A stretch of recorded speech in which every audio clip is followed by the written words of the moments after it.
আমি বলবো যে কুচবিহার জেলা বর্ডার জেলা, আইন শৃঙ্খলা ভালো করে দেখে রাখতে হবে।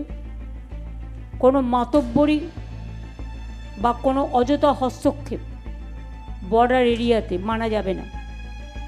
এলাকা যাতে শান্তি থাকে, শান্তি শৃঙ্খলা সম্প্রীতি সব বজায় রাখতে হবে। কুচবিহার জেলা বর্ডার জেলা, আইন শৃঙ্খলা যাতে বজায় থাকে তা দেখতে হবে। কোনো মাতব্বরি বা কোনো অযথা হস্তক্ষেপ মানা যাবে না। এলাকায় শান্তি শৃঙ্খলা ও সম্প্রীতি বজায় রাখতে হবে। কোচবিহারের প্রশাসনিক বৈঠক থেকে রাজ্য পুলিশের উদ্দেশ্যে কড়া বার্তা প্রশাসনিক প্রধানের। পাশাপাশি এসআইআর ও এনআরসি ইস্যুতে সুর চড়ান মুখ্যমন্ত্রী মমতা বন্দ্যোপাধ্যায়। কোচবিহারের উত্তম কুমার ব্রজবাসীকে এনআরসি নোটিশ পাঠানোর প্রসঙ্গ টেনে তিনি বলেন, আমরা কোনো বৈষম্য ভেদাভেদ মানি না। অনেক রাজবংশীদের অসম থেকে নোটিশ ধরানো হয়েছিল, আমরা প্রতিবাদ করেছি। একই সঙ্গে সোনালী খাতুনদের বাংলাদেশে পুশব্যাক ইস্যুতেও সরব হয়ে লোকাল পুলিশের ভূমিকায় ক্ষুব্ধ মুখ্যমন্ত্রী। তিনি বলেন, লোকাল পুলিশ কি করছে? আপনাদের হাতের নাগাল থেকে কিভাবে বেরিয়ে যাচ্ছে? অনেক রাজবংশী লোকেদের নোটিশ পাঠানো হয়েছিল আসাম থেকে, এবং আমরা সেটা নিয়ে তীব্র প্রতিবাদও করেছি।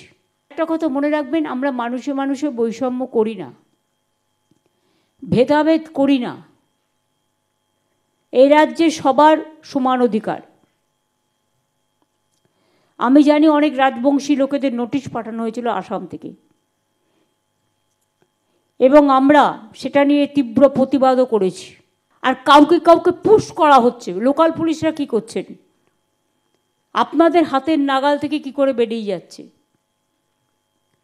এই যে আমরা যে গর্ভবতী মাকে নিয়ে এলাম, তার পরিবারের 4 জন এখনো ওখানে আছে। তারা ইন্ডিয়ার সিটিজেন, কাগজপত্র আছে, তা সত্ত্বেও বিএসএফ ফোর্সফুলি তাদের পুশব্যাক করে দিচ্ছে। এরপরই তার সংযোজন, রাজ্যের পুলিশকে বলছি, এত ভীতু হলে চলবে না।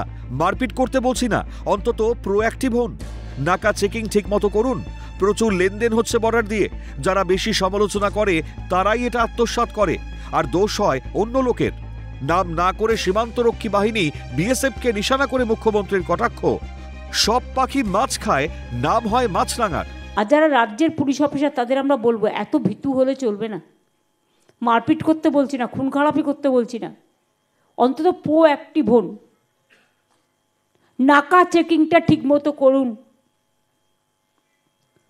প্রচুর লেনদেন উধার হচ্ছে বর্ডার দিয়ে, এবং যারা বেশি সমালোচনা করে তারাই এটা খেয়ে যায়, আর দোষ হয় অন্য লোকের। সব মাছই মাছ খায়, সব পাখি মৎস্য খায়, দোষ হয় মাছরাঙার। এসআইআর ও এনআরসি ইস্যুতে কেন্দ্র রাজ্যের সংঘাত চরমে। বাংলা ও বাংলার মানুষের রক্ষার্থে পুলিশ প্রশাসনকে চোখ কান খোলা রেখে কাজ করার বার্তা প্রশাসনিক প্রধানের। কোন রকম গাফিলতি বরদাস্ত করা হবে না, সাফ জানিয়ে দিলেন মুখ্যমন্ত্রী মমতা বন্দ্যোপাধ্যায়। শশীকেশ রায়ের রিপোর্ট, ক্যালকাটা নিউজ।